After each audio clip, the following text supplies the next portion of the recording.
Welcome to the Mystic Lighthouse, your beacon for the paranormal.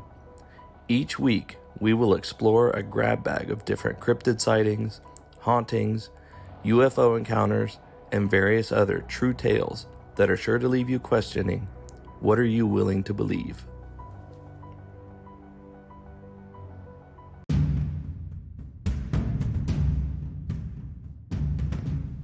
On this episode, a scary encounter with a Ouija board, a ghostly photobomb during a selfie, and a haunted playground experience in Ireland.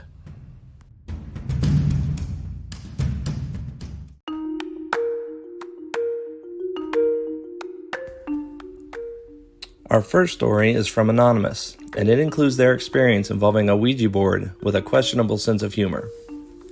I was about 12 years old, and my cousin and I found a Ouija board at his grandmother's house.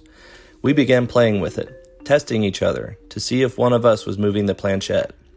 We had to go to my parents' house, so we decided to smuggle it up to my room. My dad was very uber Christian and would have flipped his lid if he knew, so we kept it hid and played with it late at night after our parents all went to bed. He and his family were visiting from out of state, so we always stayed up late during their visits catching up. We get the board out and started playing with it.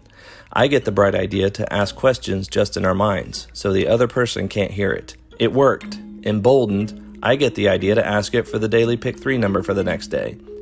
It gives us a number, 587. We scrape up $1 and beg my uncle to buy us a ticket. For some reason, he agrees and plays the number. We wait anxiously for the daily drawing. They did it on live TV. The first number pops up, 5. We are overjoyed. The second number comes up, 8.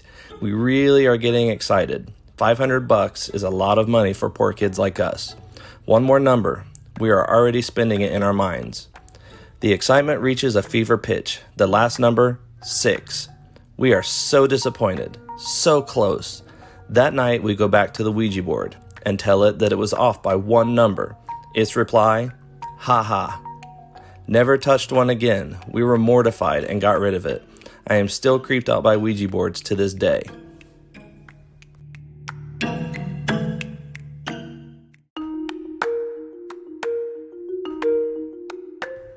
Our next story is also from Anonymous. She shares with us a creepy experience while trying to take a selfie.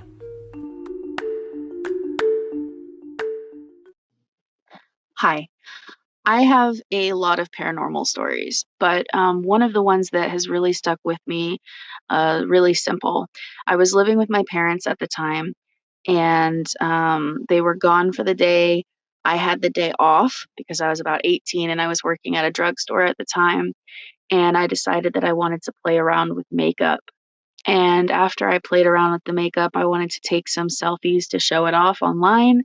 And so I went and I stood by this wall, and by the wall there was this door that led to a back hallway in my house. And granted, no one was home. But when I went to go open my camera, my iPhone recognized a face behind me in the dark, empty hallway. And that was pretty terrifying. I'm not gonna lie. That was a really terrifying experience.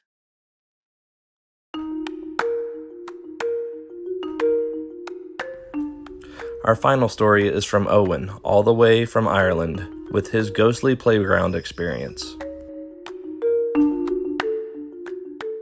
I can count on one hand the number of unexplained things that I have experienced in my 28 years in this life. The strangest of all being an incident that took place when I was about 14 years old. But let me give you a bit of backstory. I attended a 150-year-old Christian Brothers grammar school for boys in Ireland. The school was situated on the edge of one of the steepest hills in my small town, and it seemed like it hadn't changed since the 50s or 60s. It was surrounded by a couple of square miles of scattered forest where we used to bunk lessons and hang out in the woods smoking and trying to scare each other with stories of witches and murderers and whatnot that lurked in the forest. There was the one of the Blue Nun who apparently hung herself somewhere by the old convent that had been abandoned for decades.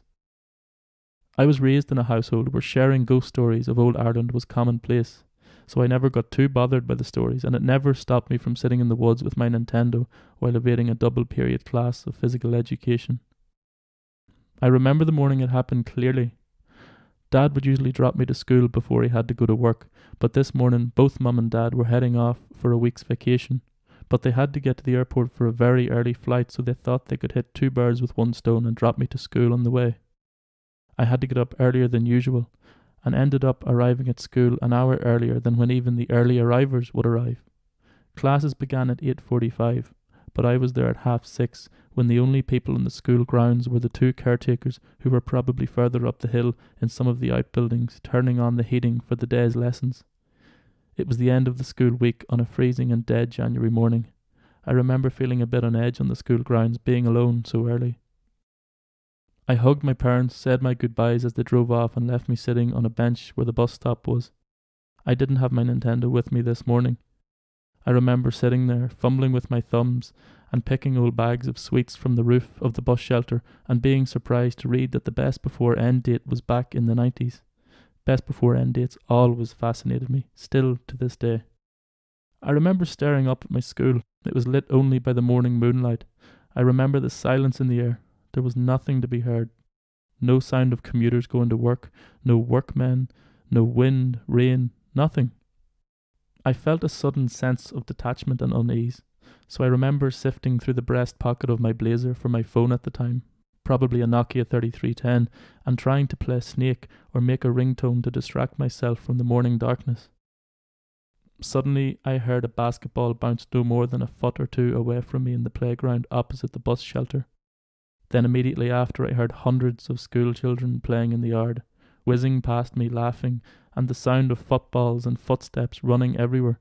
It sounded like lunchtime, with all the kids out playing, but there was nobody to be seen.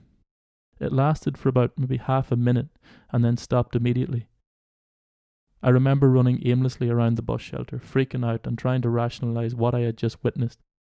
It has to be the primary school at the bottom of the hill, or maybe it's the wind carrying noise up the hill, I thought. I couldn't figure it out, and the fear got a grip of me. I remember calling Mum within seconds of hearing it, and I asked her to come back for me, and I desperately tried to explain what was happening. As I was on the phone, I spotted the caretaker come down the hill and felt a bit more at ease. I said goodbye to Mum on the phone again and tried to stay within view of the caretaker until the buses started to arrive with all the rest of my schoolmates. I was shaken for the rest of the day. I still can't explain what I heard. It was very real. I don't suffer from any illnesses that would make me hear voices, albeit I have a very good imagination, but this was more than imagination.